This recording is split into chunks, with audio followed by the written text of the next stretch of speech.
अब यहाँ हम जान लेते हैं ईथर के रासायनिक गुण। मैंने कल आधा जो पॉइंट था वो मैंने कल बता दिया था कि वो कैसे बनते हैं, उसका नॉमेनक्लेचर कैसे होता है, भौतिक गुण क्या होते हैं और उनकी आइडेंटिटी क्या होती है, यानी ईथर को हम पहचानते कैसे हैं, फार्मूले कैसे होते हैं।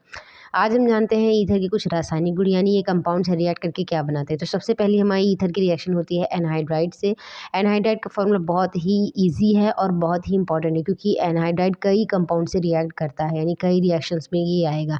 तो एसिटिक एनहाइड्राइड का फॉर्मूला होता है CH3CO का होल ट्वाइस एंड ऑक्सीजन, ये एसिटिक एनहाइड्राइड होता है। यहाँ पे हम ईथर से रिएक्शन करा रहे हैं तो इसको हम इस तरीके से, यानी C2H5O, C2H5 को हम ऐसे लिख देते हैं, C2H5 का whole twice and O। And जब इस ये रिएक्शन करता है जिंक क्लोराइड की प्रेजेंस में हीट करते हैं तो बनता है एसीटेट। एसीटेट मैंने बताया है कि एस्टर का मतलब होता है COO का होना। तो यहाँ पे COO है तो ये हमारा क्या हो गया, एक एसीटेट है, तो ये हमारा एथिल एसीटेट। ये जो CH3COO होता है ये हमारा एसिटिक एसिड से बन के आया है। इसलिए जब अगर हम आप इसको सिर्फ एसीटेट लिख रहे हो तो इसका मतलब आप इस पूरे को लिख रहे हो, ना कि आप पूरा काउंट करो कि कितने कार्बन है। तो हमारा ये एथिल हो गया और इतना हमारा अलग एसीटेट हो गया। नेक्स्ट हमारी रिएक्शन एसिटिल क्लोराइड से है। एसिटिल क्लोराइड का भी फार्मूला बहुत इजी होता है CH3COCl। किसी एल्किल क्लोराइड का देखेंगे तो एल्किल लगाएंगे और हैलोजन लगाएंगे, तो यहाँ पे C2H5O C2H5, यानी यही जो फार्मूला था इसी को हमने ओपन करके लिखा है। जब इसकी रिएक्शन कराएंगे एल्युमिनियम क्लोराइड के प्रेजेंस में तो फिर हमारा एस्टर ही बनता है। ठीक है, ईथर कई एस्टर बनाता है, कई रिएक्शन से एस्टर बनाता है और हमारा बनता है एक एल्किल क्लोराइड। यहाँ पे हमने इथिल लिया था तो हमारा इथिल क्लोराइड। एरोमेटिक ईथर के बारे में जान लेते हैं, जिसको फिनोलिक ईथर या डाई एरिल ईथर, दो तरीके के हमारे होते हैं, टाइप होते हैं। देखिए ईथर जो होता है यहाँ पे दो टाइप हमने किया है। अगर मान लेते हैं एक हमारा एक तरफ हम जो है हमारा जो एल्किल ग्रुप है वो फिनॉल में अगर आ जाए, जैसे अगर फिनॉल का फार्मूला आपको पता हो तो C6H5OH होता है। अब H वहाँ पे अगर सब्सिट्यूट करा के CH3 लगा देता है तो ये फार्मूला होता है एनिसोल का। ठीक है, तो ये हमारा फिनॉलिक ईथर होता है। सेम चीज़ अगर हम दो बेंजीन रिंग को एक ऑक्सीजन की हेल्प से जोड़ देते हैं तो ये हमारा डाईफेनिल ईथर हो जाता है, जिसको हम डाई एरिल ईथर भी कहते हैं।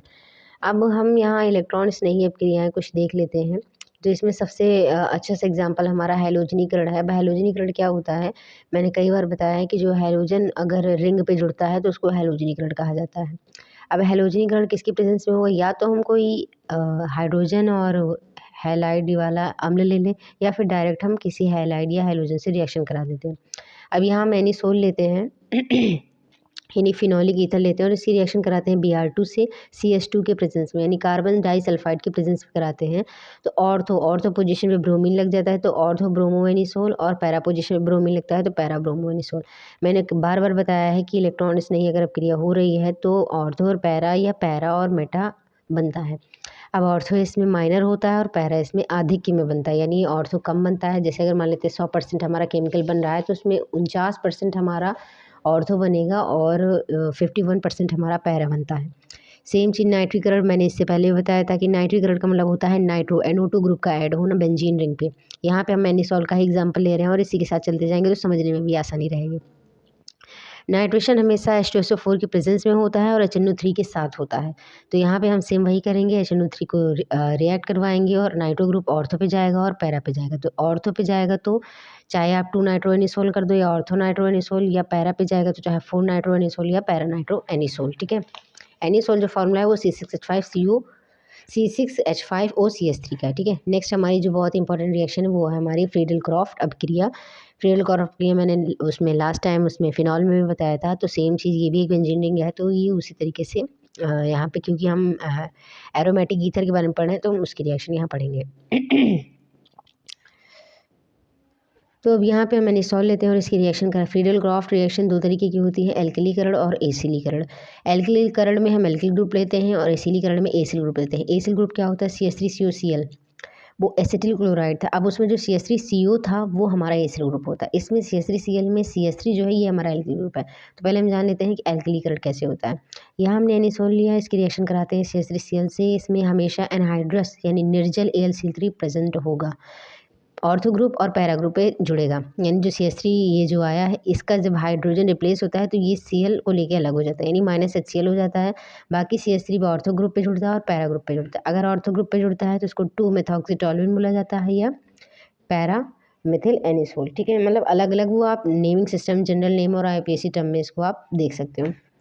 इसमें नेक्स्ट एग्जाम्पल हमारा एसिटिलीकरण। ये जो रिएक्शन होती है यानी एल्किल ग्रुप का जब प्रतिस्थापन होता है तो इसको एल्किलीकरण कहा जाता है या इंग्लिश में एल्काइलेशन कहा जाता है।